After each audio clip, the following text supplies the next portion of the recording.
Merci beaucoup. Merci pour cette... Je ne sais pas si le micro marche. D'accord. Merci donc au président des deux académies de m'avoir invité à cette séance. Je suis donc PUPH à la faculté de médecine Pierre-Marie Curie, donc enseignant, et je travaille depuis longtemps à l'hôpital de la Salpêtrière comme infectiologue, mais également je dirige le centre de lutte contre les infections nosocomiales, qui est ici à l'Assistance publique de Paris, qui est une vocation, disons, plus régionale, mais qui s'intéresse à toutes ces questions d'infections nosocomiales, et en particulier celles qui surviennent après la chirurgie. Donc je vais essayer en quelques minutes de vous brosser, si on peut dire, un petit peu les éléments d'information épidémiologique, on va dire, concernant ces infections. Alors, d'abord, juste pour vous rappeler un fait, certainement un certain nombre d'entre vous se souviennent, il y a maintenant pas loin d'une vingtaine d'années, une histoire qui avait défrayé un petit peu la chronique, qui était la fameuse histoire avec l'infection à Mycobacterium xenopii à la suite d'une chirurgie disco-vertébrale dans un établissement privé parisien et qui avait généré une cinquantaine de cas d'infection, d'une infection totalement exceptionnelle, habituellement, à la suite de gestes sur l'espace disco-vertébral, en particulier avec des nucléotopes. Et ça avait, au-delà, je dirais, de l'aspect purement lié à l'hygiène, au fait qu'il y avait une mauvaise désinfection, une mauvaise stérilisation du matériel qui avait entraîné ces infections, toute une répercussion, je dirais, sociétale, sociale, avec donc un suivi judiciaire qui a duré des années, puisque c'est allé en pénal et ça a pris plus de 13 ans en fait pour que le procès finalement finisse par se prononcer. Et au moment des faits, il se trouve que moi j'étais jeune assistant à la Salpêtrière et qu'on m'avait demandé de participer un petit peu à l'investigation. Et on avait donc à l'époque établi un rapport qui montrait donc les défauts évidemment de prise en charge du matériel, mais aussi par la suite un rebondissement puisque les patients se sont constitués en association et ont, je dirais, fait ressortir toute la problématique avec des infections tardives qui survenaient plusieurs années en fait après le geste chirurgical. C'est ça qui a d'ailleurs créé le problème. Et donc là, vous avez ici, vous voyez, tout le scandale médiatique en fait qui s'est produit et qui a fait pression. Alors il y a les médias, bien sûr, et qui a en fait été un élément déclencheur pour booster, si on peut dire, la politique de lutte contre ces infections en France, non seulement avec le rôle des patients qui est devenu très important, avec la présence, comme vous le savez, dans les clins d'un représentant des usagers, et puis maintenant au-delà dans les commissions qualité, et puis aussi quelque chose d'important qui était le classement des hôpitaux, vous savez, qui était initialement proposé par la presse, et puis progressivement le ministère s'en est saisi, on en reparlera, on en dira un petit mot tout à l'heure. Voilà. Et la création de ces indicateurs de performance des hôpitaux, basés sur en particulier des indicateurs qui mesurent, disons, l'organisation des infections nosocomiales, et en particulier des infections du site opératoire. Bon, je ne détaille pas parce qu'on ne va pas redétailler cette histoire, mais je pense que ça vous rappelle certainement des souvenirs. Alors, juste pour vous dire, aujourd'hui, on parle d'infections nosocomiales, c'est-à-dire des infections acquises pendant l'hospitalisation. En fait, le concept a évolué en infection liée aux soins. Alors, ça rejoint peut-être, ou même associé aux soins, d'ailleurs, si on était plus exact, IAS, qui rejoint un petit peu le concept de parcours de santé, puisque finalement, de parcours de soins, puisque finalement, on considère que l'hôpital est un élément, une étape importante pour la prise en charge des patients, mais que, bien entendu, il y a des risques aussi qui sont liés à des prises en charge à l'extérieur, une fois que le patient sort de l'hôpital, que ce soit en ambulatoire, que ce soit dans des je dirais, des structures navales, ou bien éventuellement des structures de type maison de retraite médicalisée, EHPAD, etc. Donc toutes ces structures-là, et puis des soins ambulatoires. sont importantes à prendre en compte, peuvent générer des risques infectieux, et donc c'est pour ça qu'on parle maintenant plus d'infections associées aux soins, qui comprennent bien sûr les infections nosocomiales stricto sensu hospitalières, mais qui vont au-delà. Quant aux infections du site opératoire, eh bien, on considère que ça reste sur une définition assez classique, qui avait été adoptée, je dirais, de façon assez internationale, même, on peut dire, qui sont des infections qui surviennent dans les 30 jours qui suivent l'intervention chirurgicale, ou si à pose d'un plan de prothèse, on considère jusqu'à une année. Voilà. Alors bien sûr, ces définitions ne préjugent pas ni de l'imputabilité d'un geste ou d'une cause sur l'infection, et ni non plus de l'évitabilité potentielle, puisque l'idée c'est quand même d'essayer de réduire ce risque, en sachant qu'on n'arrivera jamais à un risque zéro, parce qu'il y a des facteurs du patient qui sont importants. Alors, quelques repères de chiffres. Bon, il y a des grandes enquêtes de prévalence qui sont maintenant faites en France, avec la quasi-totalité, je dirais, des établissements de santé. C'est des sortes de photographies un jour donné qui sont faites. Mais vous voyez, la dernière, c'était plus de 300 000 patients hospitalisés un jour donné. Et donc, on a une estimation maintenant sur ces enquêtes de façon répétée qui sont qu'un patient sur 20 un jour donné présente une infection dite nosocomiale à l'hôpital, c'est-à-dire environ 5% des patients. Bien sûr que la réanimation a, ici, je ne sais pas si on voit avec la flèche, excusez-moi, évidemment, une responsabilité, si je puis dire, importante. En tout cas, c'est un lieu où il y a beaucoup d'infections, mais c'est assez logique compte tenu de la gravité. Et puis, on voit la chirurgie et la médecine qui sont à peu près dans la moyenne, qui représentent en nombre de patients beaucoup plus que la réa, finalement, mais peut-être pas en prévalence. Alors, les sites principaux d'infection, ça vous le connaissez aussi. Ça, c'est une plaque que je repasse finalement aux étudiants, donc je vais aller assez vite parce que je pense que vous le savez, évidemment. C'est un rappel. Vous savez qu'il y a les principales infections sur l'urinaire, respiratoire, ou bien les septicémies, bactériémies, et puis le site opératoire, bien entendu, qui représente une part importante de ces infections, dont les facteurs sont souvent la durée de l'intervention, des facteurs parfois préopératoires qu'on mesure, comme vous le savez, par le score ASA en particulier, les conditions de l'opération en urgence ou en programmé. Donc voilà un certain nombre de facteurs de risque qui sont connus, d'autres qui sont qu'on reverra peut-être plus spécifiquement tout à l'heure. Et puis des germes qui sont variables. On retrouve dans les infections urinaires classiquement les colibacilles. On verra que ça a une importance sur la question de l'émergence des résistances aux antibiotiques aujourd'hui, parce que les entérobactéries commencent à poser de sérieux problèmes de multirésistance. Quant au staphylocoque doré, qui était l'ennemi public numéro 1 en France jusqu'à une époque fort récente, qui est responsable effectivement d'un grand nombre d'infections du site opératoire, eh bien, il développe évidemment des caractères de multirésistance aussi, mais on va voir qu'il est plutôt en baisse.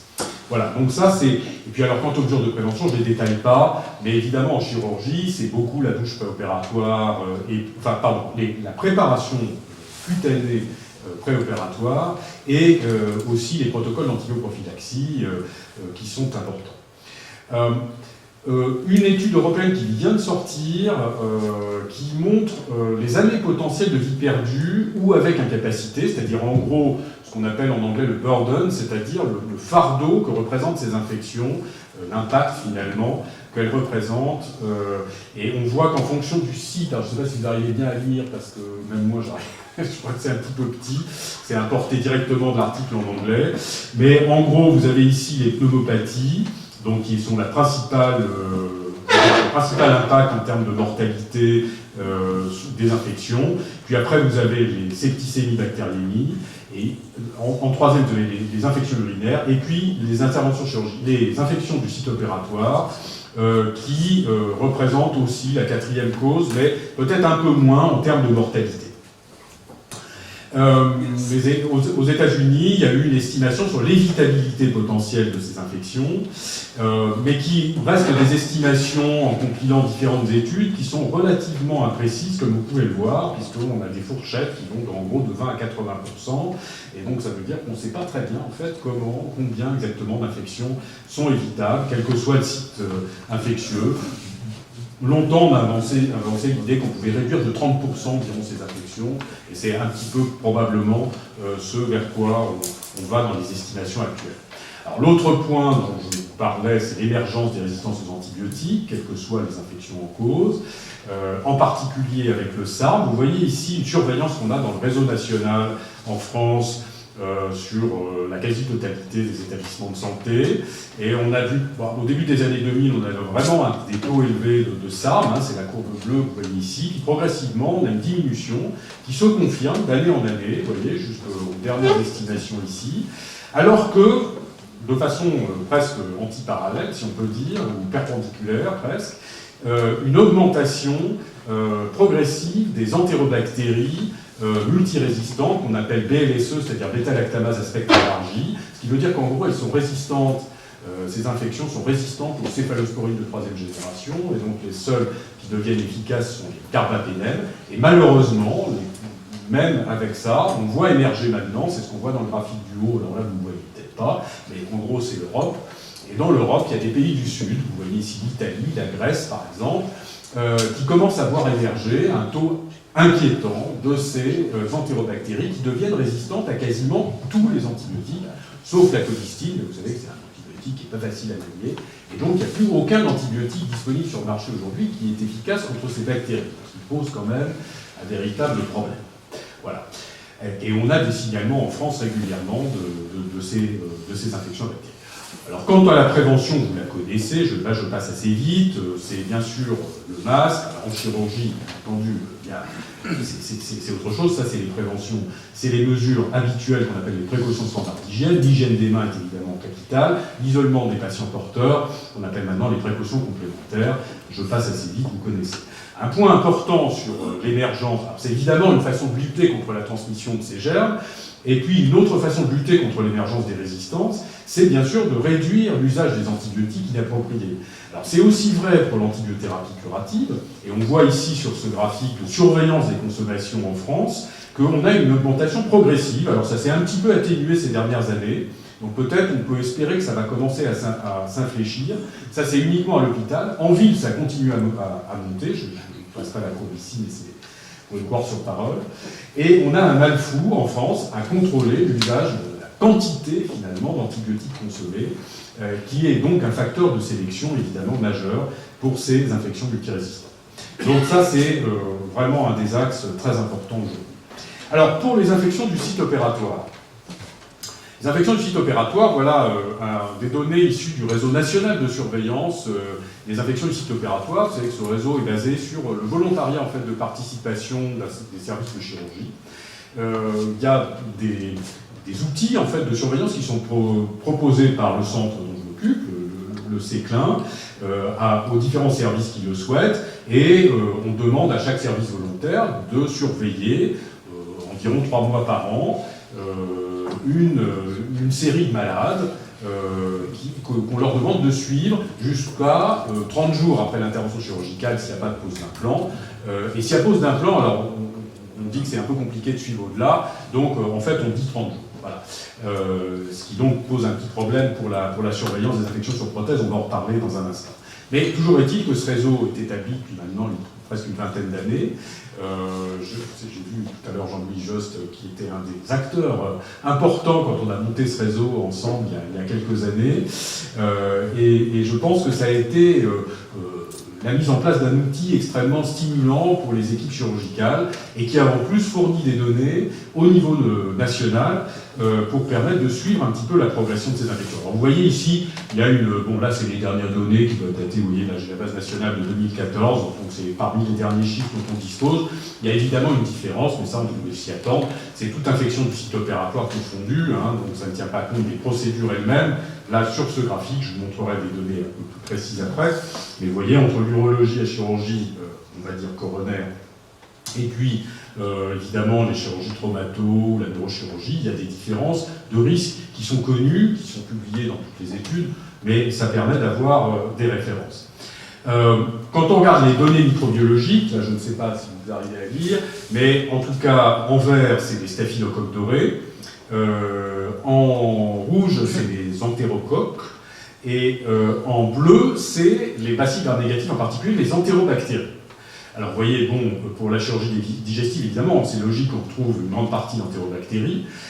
Pour la chirurgie orthopédique, par exemple, on retrouve beaucoup les SARM, à moitié en fait, sont des infections à staphylocoque doré, dont 20% sont considérés comme multirésistantes, c'est-à-dire à SARM. Donc je pense que ça, c'est un point relativement important à prendre en compte. Les tendances évolutives. On avait regardé au travers de ces réseaux le suivi donc, de ces infections, en comparant les malades, tout malade opéré, quelle que soit sa pathologie, avec des malades qui sont considérés à faible risque. Alors, vous savez, il y a un indicateur qui a été proposé par les Américains il y a de nombreuses années, qui s'appelle le NICE, qui prend en compte la durée opératoire, le score ASA, et également ce qu'on appelle la classe d'Altmeyer, c'est-à-dire la classe de contamination préopératoire, en gros chirurgie propre contaminée, chirurgie sale.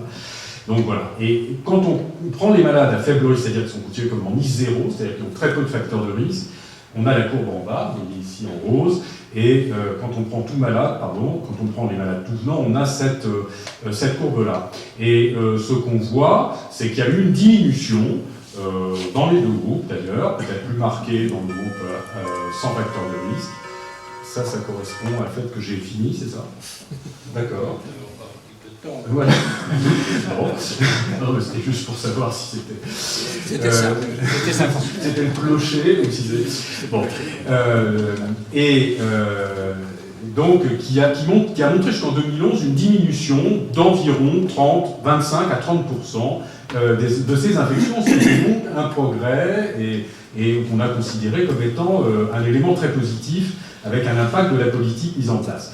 Et puis, quand on regarde maintenant les années qui suivent, alors là, on répartit par grand type de chirurgie, je ne sais pas toute mise parce que ça serait illisible, mais vous voyez ici, vous avez ici la chirurgie la chirurgie orthopédique, avec les prothèses hanche et genou essentiellement, hein, la hanche étant ici, et là, j'y arriverai, et la prothèse de genou étant ici en vert, elle n'était pas suivie initialement. Et puis, vous avez ici la chirurgie digestive avec les cures de hernie, les cholécystectomies, les appendicectomies. Vous avez ici la chirurgie gynécologique avec même les césariennes. Voilà.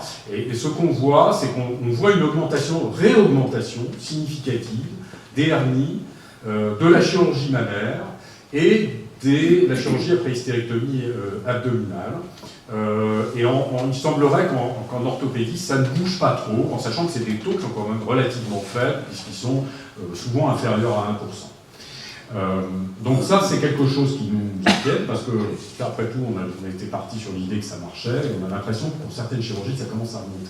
Ce qu'on voit, c'est qu'il y a une augmentation des malades, par exemple, qui sont, et ça c'est vrai d'une façon générale, mais en particulier en chirurgie, des malades obèses, des malades en surpoids, que l'obésité est un facteur de risque, comme c'est montré ici, ainsi que le diabète est un facteur de risque d'infection du site opératoire, et que donc on se dit qu'il y a des facteurs liés aux patients, et peut-être aussi des facteurs liés aux pratiques et à l'organisation. Alors on ne mesure pas tout dans ces réseaux de surveillance, et on est en train de monter un groupe un petit peu pour essayer de voir s'il y a une relation aussi avec l'organisation de la chirurgie, parce que vous savez qu'il y a des transformations, il y a des plateaux techniques très importants qui se mettent en place, et on sait que ça perturbe aussi un peu le fonctionnement des équipes, et donc ça, potentiellement, il y a des choses. Alors, pour le suivi post-opératoire des infections du site opératoire, ce qu'on voit dans ce réseau, c'est que le chirurgien a validé le diagnostic d'infection, donc le chirurgien a un rôle vraiment extrêmement important, évidemment, dans le suivi des infections, mais ça, vous le savez. Le délai médian d'intervention est d'environ 25 jours, délai médian de diagnostic, excusez-moi, entre l'intervention et le diagnostic est d'environ 25 jours. On a des DMS hors ambulatoire, parce qu'il y a toute la chirurgie ambulatoire maintenant qui se développe, qui n'est pas inclus ici, mais qui est aussi un élément important pour le suivi. Et puis, on a une procédure de suivi systématique à 30 jours pour environ 4 services de l'hôpital sur 5. Donc, il y en a encore une partie qui ne demande pas aux malades de revenir systématiquement, mais enfin, c'est quand même la grande majorité. Donc, on a un suivi qui est plutôt bonne efficacité. Alors, évidemment, c'est un échantillon de services qui n'est pas forcément la totalité des services de chirurgie. Ça représente quand même plus de 40% des services de chirurgie en France, et un peu plus dans le public que dans le privé d'ailleurs. Donc c'est quand même pas négligeable comme base de données, je crois même qu'elle est une des plus importantes au monde en fait. Mais bon, bien entendu, c'est des services volontaires, donc c'est pas forcément totalement, vous connaissez le problème des sondages, c'est pas tout à fait forcément représentatif de l'ensemble des services. Un élément important pour les infections sur prothèse qu'on veut suivre au-delà d'un an, on s'est intéressé non pas à la base de données des réseaux de surveillance dont je viens de vous parler, mais à la base de données du PNSI, vous savez, les données d'activité hospitalière, hein, qui sont obligatoires pour toute toute structure de soins en France, privée et publique. Et on constate sur ces bases de données qu'en fait, il y a une évolution du diagnostic du risque d'infection après une première prothèse de hanche ou de genou, suivie jusqu'à 1 an, voyez, où on montre qu'en fait, l'essentiel des infections, et en particulier quand on prend ici, vous avez la prothèse totale de hanche en courbe rouge, en courbe bleue, vous avez la prothèse de genou, et en courbe jaune, vous avez l'hémiprothèse de hanche. Alors l'hémiprothèse de hanche semble s'infecter beaucoup plus vite, en fait, il faut les lire à l'envers, hein, ces courbes, parce que c'est la probabilité de rester sans événement infectieux au cours du temps. Excusez-moi, pardon pour ce... C'est un peu un langage de statisticien, mais en fait, plus elle diminue, plus ça augmente en fait le risque. Voilà, faut lire à l'envers. Hein. Donc, en fait, ce qu'on voit, c'est que les hémiprothèses de hanche s'infectent au moins 50% parmi celles qui s'infectent, bien entendu, plus vite en tout cas que les prothèses totales. Et entre le genou et la hanche, il n'y a pas une énorme différence en termes de cinétique d'infection. Donc ça, c'est ce que montre avec une grosse base de données de plus de 900 000 patients opérés, vous voyez, donc c'est quand même beaucoup au niveau national. Enfin, en termes, je dirais, de système de surveillance, en fait, il faut aller vers un système de surveillance assisté par ordinateur avec un système électronique. Bon, le PMSI peut être un outil, mais pas pour tout type de chirurgie probablement. Et je pense que ce qui est effectivement important, c'est d'avoir un système d'enregistrement un peu systématique, en croisant les données de la bactériologie, les données d'activité de passage au bloc, et puis d'avoir une contribution de l'équipe d'hygiène et du chirurgien pour essayer de valider évidemment le diagnostic d'infection. Ça avait été montré par un travail d'Annie Chalfie il y a une dizaine d'années déjà publié, qui avait bien montré que c'était un outil finalement, un espèce de système automatisé qui permettait de gagner beaucoup de temps et d'avoir une bonne performance de détection. La participation de l'usager, ça c'est quelque chose dont on ne parle pas beaucoup. Là, une étude qui est déjà un petit peu ancienne, qui a conclu que si on faisait participer l'usager, c'est-à-dire qu'il va déclarer en l'informant à l'avance, il va dire si vous avez un problème, vous informez votre médecin, votre chirurgien, etc., après l'intervention chirurgicale. Et en fait, on se rend compte qu'on a plus tendance à surévaluer les ISO dans ces cas-là, hein, avec beaucoup de faux positifs finalement, puisque les patients sont potentiellement inquiets pour tout type de phénomène de santé. Et donc, c'est pas non plus forcément aussi simple qu'on pourrait le penser. Là, éduquer, non éduquer, ça n'a rien à voir avec le statut social, ça a à voir avec le fait qu'on a informé le patient ou qu'on ne l'a pas informé sur le risque. Et enfin, et je vais terminer là, je crois que c'est mon avant-dernière diapo, pour vous dire quand même que toutes ces histoires sont extrêmement prises en compte par l'institution. En France, on a un programme, là c'est la dernière version du programme de prévention des infections associées aux soins. Dans son axe 3, alors vous pouvez le trouver sur le site internet du ministère sans difficulté, un des objectifs, c'est de réduire l'incidence des ISO sur prothèse hanche-genou en ne faisant passer la barre des 1% dans tous les établissements de santé. C'est un objectif relativement ambitieux, mais l'idée c'est de cibler certaines chirurgies de façon à montrer en fait que quand on respecte un certain nombre de mesures, on arrive à avoir une efficacité. Et puis là, il vient de sortir des recommandations de l'Organisation mondiale de la santé. Donc c'est vraiment pour dire que c'est un phénomène qui n'est pas du tout franco-français, ni même uniquement dans les pays développés. Il est même encore bien pire dans les pays en développement, très probablement. Moins bien évalué aussi, mais qu'en tout cas, l'OMS a trouvé utile de sortir des recommandations qui, comme je vous l'ai dit, sont basées essentiellement sur une bonne pratique de l'antibio-prophylaxie et une bonne pratique de, je dirais, la préparation cutanée, la désinfection cutanée préopératoire. Et ça, c'est vraiment extrêmement important. Voilà. Donc tout ça pour vous dire que, vous voyez, en 2005, on était, comme d'habitude, dans quelque chose de très négatif, avec la liste noire des hôpitaux, des risques d'infection, quelque chose, d'assez sensationnel. Et puis, progressivement, on a inversé la tendance. On a dit le classement des hôpitaux les plus sûrs. Et puis maintenant, on en est au palmarès. Donc je pense qu'on va vers quelque chose qui est quand même, on reconnaît qu'il y a des efforts qui sont faits, qui ne sont pas encore suffisants, je vais vous montrer des exemples, mais je crois qu'on est quand même dans une dynamique.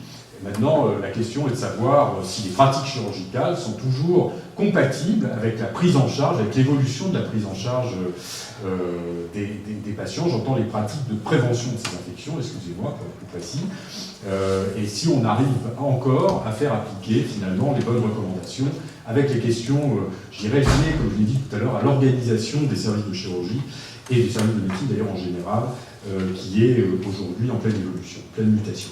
Voilà, je vous remercie.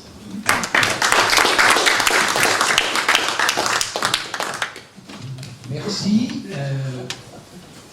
vais lancer la discussion.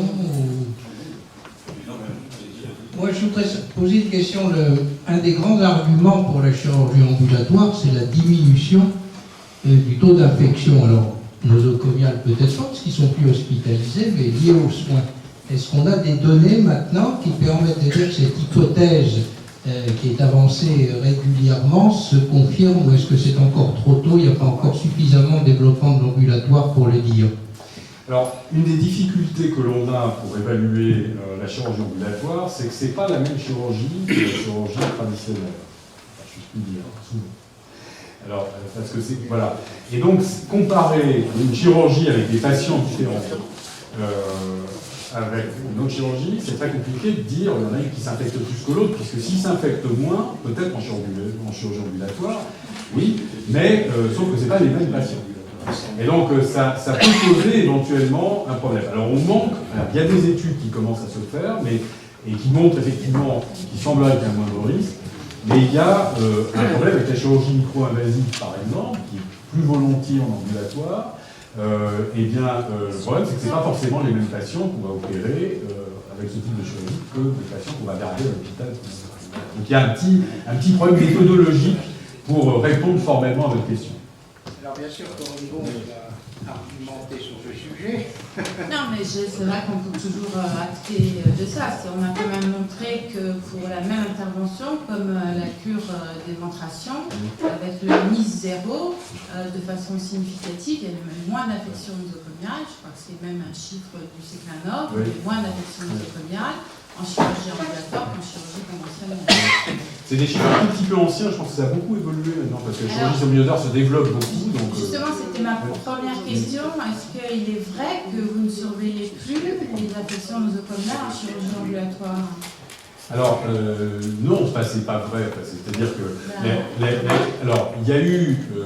la difficulté qu'on a, c'est que la chirurgie ambulatoire, pour la suivre, il faut vraiment pouvoir la suivre après sa sortie, par définition. Parce que sinon, on ne suit personne, évidemment, puisque le malade reste moins de 24 heures à l'hôpital. Et on a des petites difficultés pour pouvoir avoir une surveillance efficace. Moi, je suis dans un service, on fait ISO tous les ans, pendant 2 mois, on ne fait plus un ambu. On ne fait plus un ambu. Voilà, parce qu'une des difficultés pour suivre les patients sur urgence ambulatoire, c'est qu'il faut un processus. Voilà. Et il faut, si vous voulez, je suis partisan. On nous a dit que le clin ne voulait plus le faire parce que le taux était trop bas. Ça n'intéressait pas le clin. Non, mais ça. C'est pas que ça n'intéresse pas le clin, c'est qu'il y a un problème, j'essaie de vous l'expliquer, il y a un problème méthodologique en fait. C'est-à-dire que non seulement on a un taux d'infection bas, pour certaines chirurgies ambulatoires, mais pour beaucoup en fait de chirurgies ambulatoires, des patients à très faible risque, et une difficulté de tracer les patients en chirurgie ambulatoire. Donc ça fait plusieurs raisons pour se poser la question de savoir si c'est une bonne idée de continuer avec ce type d'outils, j'entends, hein, avec l'outil raisin, etc. Est-ce que c'est une bonne idée de faire des efforts terribles pour essayer de retrouver les patients? On va retrouver avec des taux d'infection qui sont de l'ordre de 0,5%, c'est-à-dire en gros 1 pour 200, qui vont développer une infection. Et vous allez être obligé de suivre 199 patients qui ne font pas d'infection. Mais c'est dommage parce que les gens se posent encore la question du faible taux d'infection nosocomiale et là vous vous privez du moyen de je vous prive de rien du tout, faites ce que vous voulez, mais ce qui est sûr, c'est qu'il faut qu'on change d'outil. Voilà, c'est ça la question. Moi je pense qu'il faut avoir un outil pour la chirurgie ambulatoire, mais peut-être pas l'outil qu'on a actuellement, qui est un peu, à mon avis, trop, qui repose trop sur la bonne volonté humaine, et on sait bien les difficultés qu'on a à mobiliser aujourd'hui les gens pour faire ce type de surveillance. Donc c'est ça la question. C'est pas une question de principe, c'est une question de faisabilité. Voilà. Alors, justement, et j'avais une petite question-remarque. Quand vous avez montré qu'en 2015, le taux d'infection nosocomiale avait augmenté chez les patients opérés d'une hernie inguinale, puisqu'en 2015, tout à coup, enfin, le taux de réalisation des hernies inguinales ambulatoires est à 50%, je pense que c'est probablement parce que ceux qui restent à l'hôpital et que maintenant vous surveillez, C'est possible. ce sont d'autres malades et que c'est pour ça que ça a augmenté. Et c'est pas parce qu'on travaille moins bien. C'est possible. Non, mais c'est pas une question de travailler moins bien ou pas. Je crois que c'est des questions aussi collectives. Hein. Voilà, c'est pas... Mais vous avez probablement raison, ça peut être un élément d'interprétation. Je voudrais vous remercier et intervenir sur un point qui n'est jamais bien signalé et pourtant important dans les mesures de prévention. Il y a une quinzaine d'années, nous avions lancé une étude de qualité sur les infections de parois et dans mon hôpital, nous avions été le premier service de médecine à recevoir le prix de la qualité pour cette étude sur les infections de parois. Il apparaît très clairement, et ce n'est pas cité, qu'un des éléments très importants, c'est l'hémostase de la paroi. Or, ceci a des incidences dans l'équipement des blocs opératoires avec les moyens nouveaux d'hémostase. Il est vraisemblable que c'est peu cité, mais je suis persuadé qu'une hémostase parfaite, autrefois on faisait au 4 gouttes en aiguillant les vaisseaux, est de moindre qualité par rapport à ce que l'on peut faire avec le matériel actuel, qui coûte un peu plus cher, mais qui diminue les infections de parois. Je crois qu'il faut le citer, c'est important de le rappeler ici dans cette ambiance, parmi les moyens de prévention. Et ça incite les jeunes chirurgiens à parfaire l'hémostase. Vous avez parlé de l'environnement, préparation des années avant qu'il... Vous avez parlé des patients, l'obèse, diabétique, mais vous n'avez pas parlé du type de l'intervention. En matière de chirurgie coronaire, vous avez cité d'olofluide 9 et d'infection de site opératoire. Il est évident que si vous faites un pontage mammaire bilatéral chez une femme diabétique, obèse, avec les deux seins volumineuses, vous en avez 7%. Mais vous avez des pontages à 90% perméables à 10 ans. Vous pouvez baisser le taux d'infection. Vous faites des pontages, ça fait. Les infections diminuent à moins de 2%, mais vous avez des pontages 50% abîmés au bout de 5 ans. Donc c'est un autre facteur qu'il faut tenir compte. Qu'est-ce qu'il faut privilégier? Avoir de l'infection ou d'avoir des pontages perméables à 10 ans? C'est quelque chose, je pense que c'est utile de tenir compte dans la présentation. C'est qu'en fait, une infection en soi n'est pas absolue. Il faut savoir s'il y a une infection, c'est pour quel prix et c'est pour quel bénéfice. Non, je suis tout à fait d'accord avec ça. On ne peut pas, dans ces chiffres-là, tout détailler, mais vous avez tout à fait raison de souligner le fait que la technique chirurgicale, la stratégie, on va dire, de prise en charge, est évidemment capitale. En même temps, on a tous médecins maintenant aujourd'hui à faire face à la question de la montée de l'obésité. C'est-à-dire qu'il y a de plus en plus de patients obèses, voire très grands obèses, et qu'ils sont à l'hôpital, et qu'ils ont des complications, et qu'il faut bien les prendre en charge. Donc je pense que ça, bon, on peut toujours essayer de les faire maigrir, mais enfin on sait bien que c'est pas comme ça que ça se passe hein, dans la réalité. Donc je crois qu'il y a un élément, voilà, qui n'est pas un élément de prévention, qui est juste un élément supplémentaire de facteur de risque.